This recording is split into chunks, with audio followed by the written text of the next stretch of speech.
I was at a masjid, not over here in America, I was at a masjid, and I was sitting talking to some board members about some program I wanted to do, and a brother walked in, and he heard that I wanted to teach Arabic. He was an Arab fellow, he was an Egyptian fellow, and he heard that I wanted to teach Arabic. And he's like, you teach Arabic? And I was like, yeah, a little bit. And he said, where are you from? I was like, Pakistan. And he said, oh yeah? And he took out a napkin, and he said, write the alphabet for me.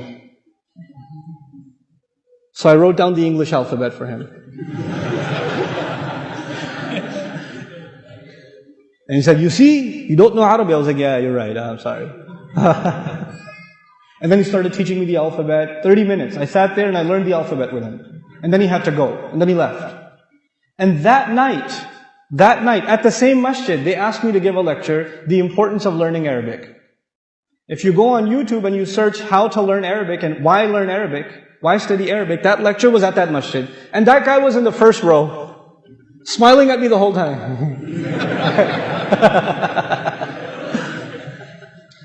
But he comes to me and says, you, Pakistani, you're going to teach Arabic? I'm going to go, oh yeah? No, wait. It's okay. It's alright. You're right, I don't know anything. It's okay. Don't get worked up. Don't get all full of yourself. If people speak to you in that way, it's okay. They have a right. You know, and you don't know why people speak to you in this way. There may be some other things going on in their life. You know, and they come to you and they let their anger out on you. You have to be kind of merciful and courteous to people. They were women, they were men that came to Rasulullah sallallahu alaihi wasallam and started yelling at him. From the Badu, they were Muslims, they started yelling at him.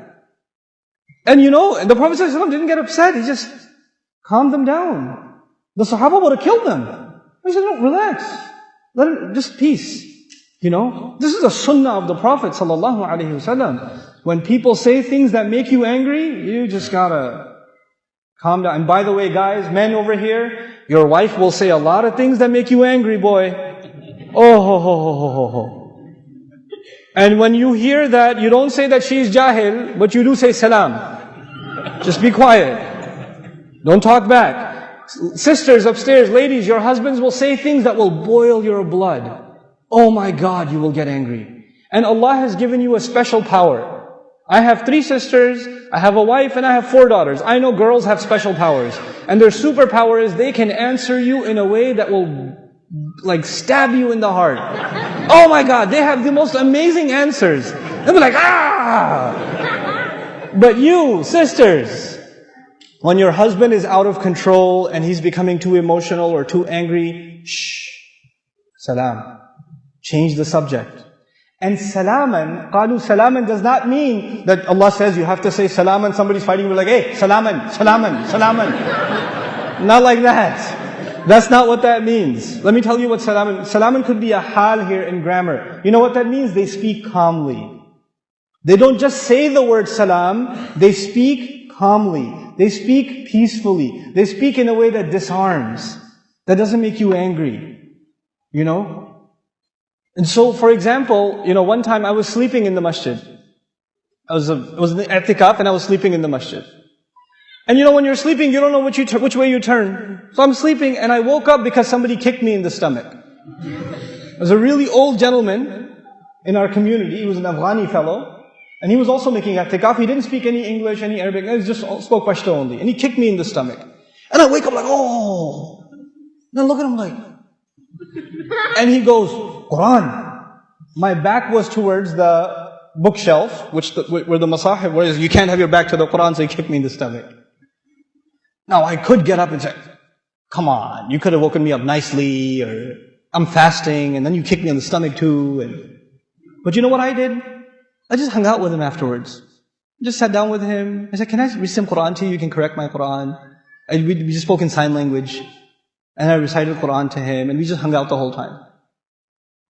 You have to deal with people peacefully. You have to calm down when you deal with people. You will meet all kinds of people. All kinds of temperaments. Some of you are stuck with a boss. Inna lillahi wa inna ilayhi raji'un. Like he's always angry. He wakes up angry. He's eating and he's angry. He's angry when he's smiling, even when he's angry. You know? You have that kind of a boss. But you know what? You have to learn to deal with it peacefully. Peacefully. You have employees. Some of you are teachers. You have students that make you angry. You got to calm down. You can't get angry in the classroom.